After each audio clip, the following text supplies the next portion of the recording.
baby vulture with a leash? It's a juvenile turkey. Okay. It is, yeah. It's another vulture. That might have been a surprise. On your way back over here later.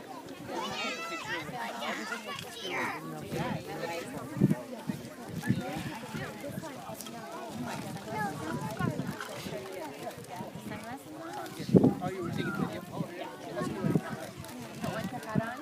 How we doing, Matt?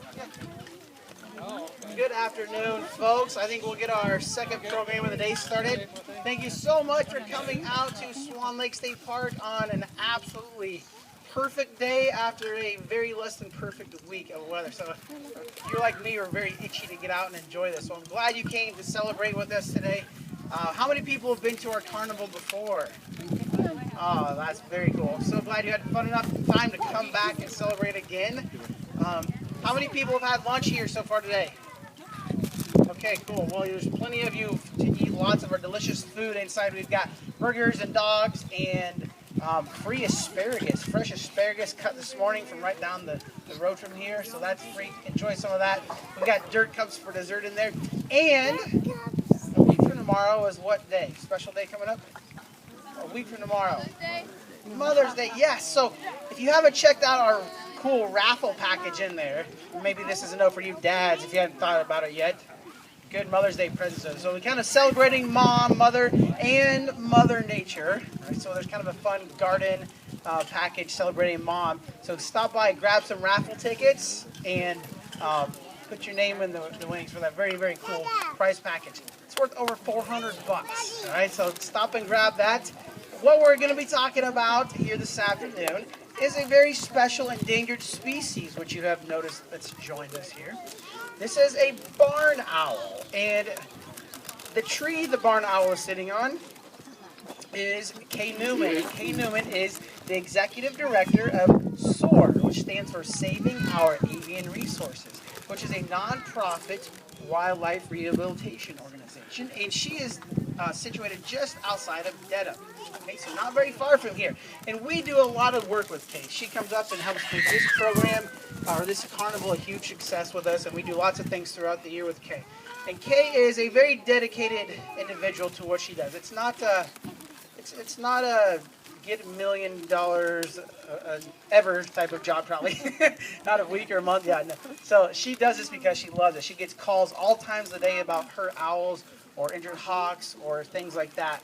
And she's very dedicated to what she does. So if you didn't get to see her inside with her great horned owl for a picture, stop and see her and say hi and put a little donation in there. She gets birds all the time. She is jam-packed. Her facility is jam-packed right now. Lots of babies and injured birds right now. So stop by and take good care of her. She helps us out at this event. She's very good to us. So what she does for her job is she's kind of like a doctor. And it's kind of like a doctor in the fact that her animals come to her. And when I say animals, I mean birds of prey. So owls, hawks, eagles, falcons, osprey, vultures. And hopefully she can fix them up. Hopefully it's an injury that's fixable. Sometimes a lot of times that happens, I should say. And then we get to send that bird back into the wild. Just like if you go to the doctor or the hospital, they fix you up, send you back out into the wild and they'll fix that, right? Sometimes that bird is injured enough where it's permanently disabled. So it can't fly anymore or it can't see very well or something like that. And then those birds become teachers. They become ambassadors for the rest of their kind. And we use them for education. This is what you see with the owl that's here, the great horned owl inside, and then our barn owl here is a little bit different story. But every once in a while then, birds are injured enough where they don't, they're neither one of those situations, and they're much worse off, and you can fill in the blank of what happens at that point. That happens sometimes too. Our barn owl today is, like I said, an endangered species. Here in Iowa is it an endangered species. And it happens to be, this is kind of interesting perspective. It is the most widespread owl in the world. So you can find barn owls on every continent but Antarctica. So they're very adaptable. However, they have a very hard time here in Iowa. That's because they've lost much of their what? Habitat. Yes, their habitat. They are very adept to hunting rodents in grassland habitat. And Iowa was, a couple hundred years ago, was about 80% covered in prairie. And we lost about 99.9% of that. And so there's not as much habitat, not as many places for their food to live, so we don't have nearly as many of them. They are a cavity nester. So when you see those bird boxes out here on the bison fence, those are for bluebirds and tree swallows and things. But they will also use bird boxes, obviously bigger ones. Now, historically, did they always have a bird box to go in? No, they had tree cavities. Things like big bur oaks out on the savannas and stuff like that. There are places around the world where the farmers will put up posts with barn owl boxes on the posts so they don't have to use poison to kill the rodents around their land. The barn owls are a natural predator that will kill thousands. A pair of barn owls that raises its family kills thousands and thousands of rodents every year. So they are great rodent control. Okay? Now the barn owl is a very unique owl as far as owls go. Unique in just about every way. They're in, when you're talking scientifically, they're in kind of their own family, so to speak. They don't make owl noises. All right? They're not a hooting owl. They're not a tooting owl.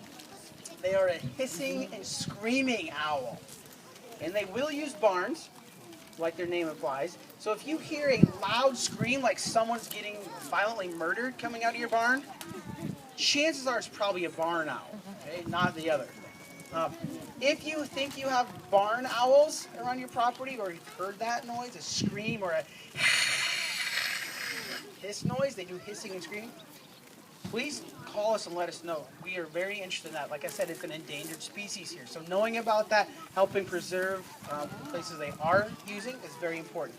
We do have what we believe a small population here in the eastern part of Carroll County. So we know about a few here and there. All right? This particular barn owl got a special job.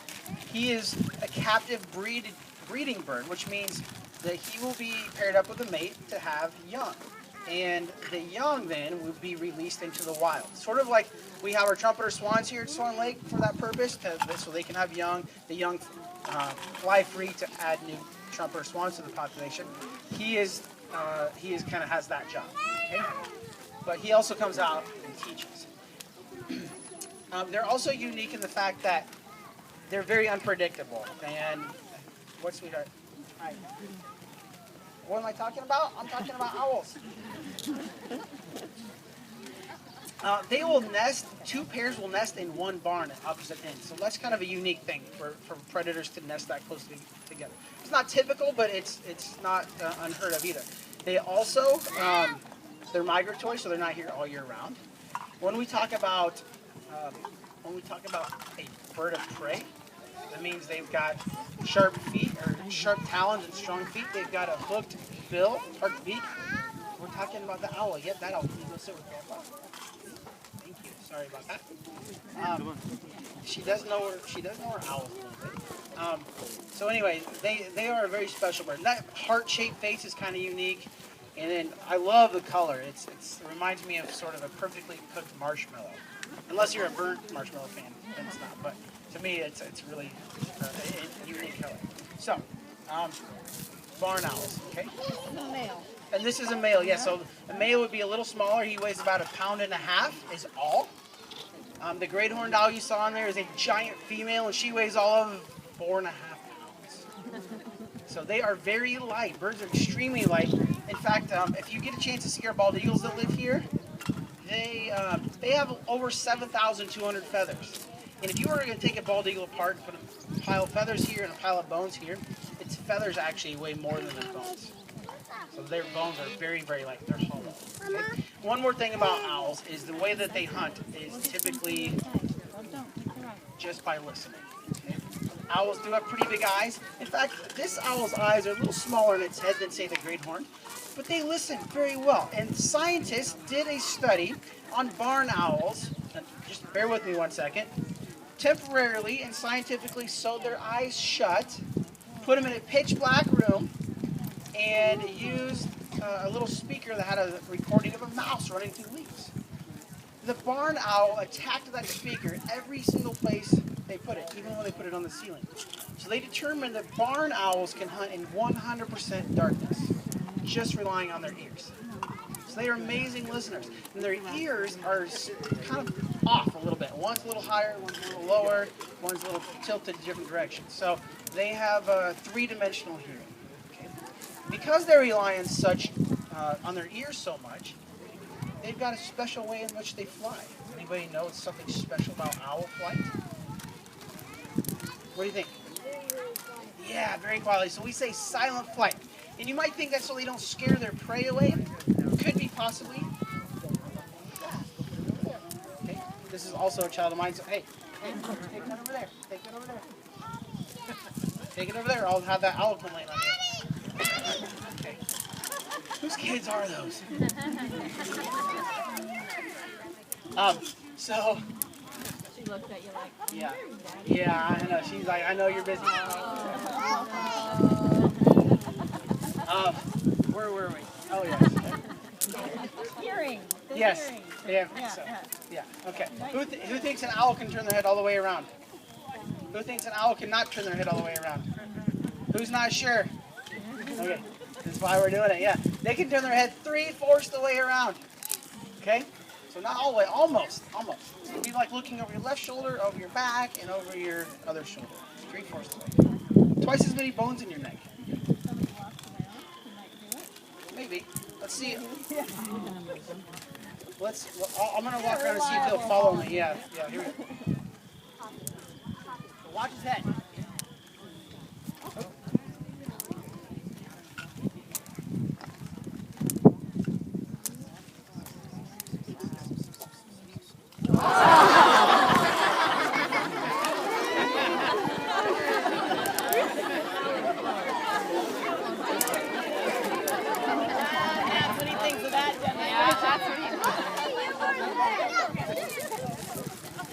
And now you know why actors don't work with kids or animals. He says, here's what I think if you're showing my head spinning. So, on that note, Owl, you can go away. Is there any... I've got one volunteer here. I need one other volunteer right there. Perfect. Okay, so she's going to put the barn owl away, and I'm going to talk about a different bird of prey really quick. And I want to explain about what this goofy building on stilts is over here. This is called a hack tower, H-A-C-K. And this is for osprey. And if you're not familiar with an osprey, it is a bird of prey that's a little smaller than a turkey vulture and eats exclusively fish. We have them coming here on migration. In fact, for the last few nights, we've been seeing them hunting around the lake. But we bring in 3 or 4 chicks from Minnesota in July. This will be the 3rd summer doing it. And they live in there like it's a pretend nest. We feed them every day. Once they get old enough to fly, we'll open up the gates on the front. They'll kind of take off. They'll learn how to start hunting. They'll still land on our top of our tower. You can see the perches up there. And so they'll kind of be on their own and eventually migrate south about mid-September. Okay? Now, we don't know exactly where our birds go. In fact, we're going to try something this summer that nobody in Iowa has ever done with osprey. We are going to hopefully get a tracking device that will go on one of our chicks. This is a satellite tracking device. It's solar powered, and we can tell where our birds go anywhere in the world. If they happen to be moving when it sends out a transmission, we can tell how fast they go. We can also tell how high off the ground they are flying. So besides the science that we learn, there's a tremendous amount of lessons for our local school kids to be able to pick up on. I mean, if they're in South America, they might go all the way to Argentina. We know some osprey do.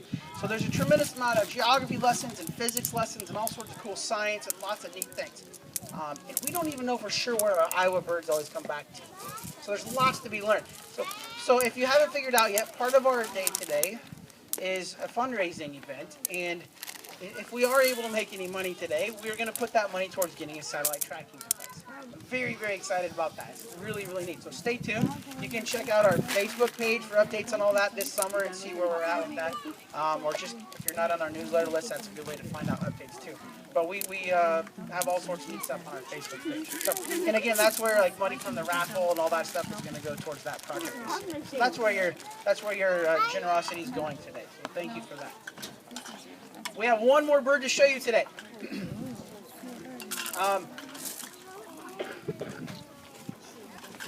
How many people have seen our raptor shows here in the past years? Okay, you know we always have a couple birds to show you. If we have birds available to release back to the wild, we do that. It's a very special thing. We try to honor folks, let them hold birds, let them release them, have them fly out of their hands. It's a really cool thing. It's a neat tribute. It's a very special event. Today, it wouldn't feel like we were honoring one of our volunteers to give them this bird in their hand, because I don't think somebody really appreciate having like partially decomposed raccoon puked up on them. So we have a vulture here today, if you haven't figured that out. So we're not going to have anybody hold this vulture to release back into the wild. When a vulture gets nervous and protects itself, it projectile vomits up to 5 feet. So the neat thing about showing you this today is there's sort of a stigma about vultures, but they're actually really, really neat creatures. They are actually cleaner than most birds in the fact that they spend more hours preening per day than any other bird. So that projectile vomit thing's kind of cool. That would get you to leave them alone, wouldn't it? For sure.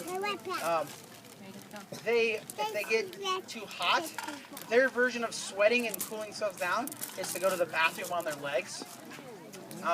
They get their name turkey vulture because of like a turkey. They have a naked red head. There's no feathers up there, which makes keeping them clean and sanitary a little easier because they're sticking their head into meat that's not so fresh anymore.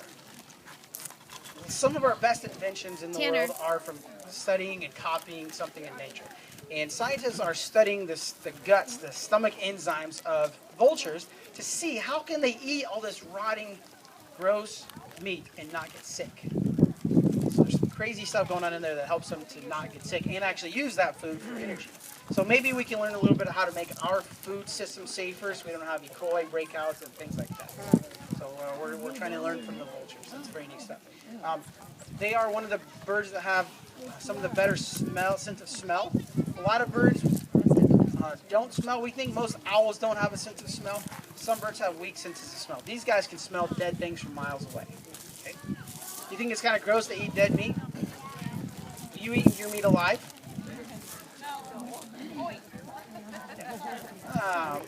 Yeah, okay. Right. So, no, they're kind of Mother Nature's cleaning crew. They help take care of some of those decomposing creatures. So, how many people have had their kids come home and they try to act like smarty pantses and they do this little thing with the ear here? Anybody have their kids do that? We teach them that at school. They teach them how to sound smart, and this is how they look smart. We teach them this. We teach them how to do that. So one of those looking smart words is carrion. This is a word for dead critters, right? Dead food is carrion, which there's a joke about that. So 2 turkey vultures board an airplane. Each one's carrying 2 dead raccoons. The stewardess stops them and says, "I'm sorry, gentlemen, there's only 1 carry-on per person." Okay. Sorry if that was the second time you heard that today. That was too many. So what we're going to do to release this vulture is just open up the front of his carry crate, and he's going to walk out, okay? And he'll take off heading that direction. So if you see vultures circling over you, it doesn't mean you smell dead. They could just be out migrating or could just be out flying around for the day. It doesn't mean they're waiting for you to die necessarily. So let's have our folks open these up for us, or open this guy up, and then we will see what happens.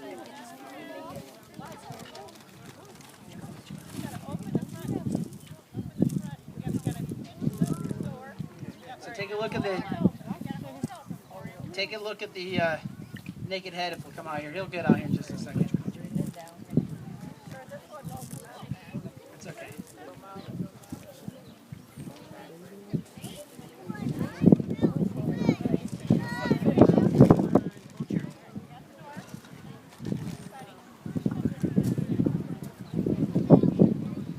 Here he comes. Turn around, Vulture. Yeah. He's building the suspense. So a turkey vulture's initials would be TV, so he came to the Earth Week Carnival and watched TV today.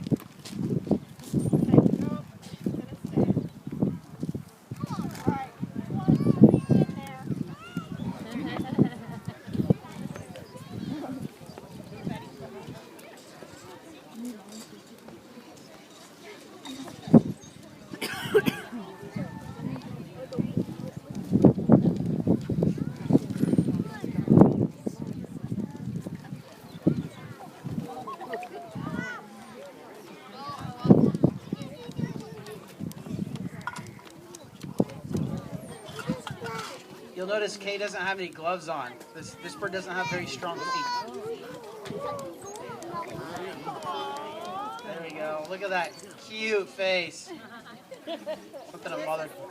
This one is just a year old. So this is a yearling. So his head isn't quite as bright red as you might see in an adult. But it's a little tiny head. When you see vultures flying over, you can see they have really, really little tiny heads, especially compared to any hawks or other birds. All right. So, How close? maybe within, maybe more than 5 feet. More than 5 feet. Yeah. Take a little closer look since you got it. Vultures are very prehistoric looking, aren't they? Hey.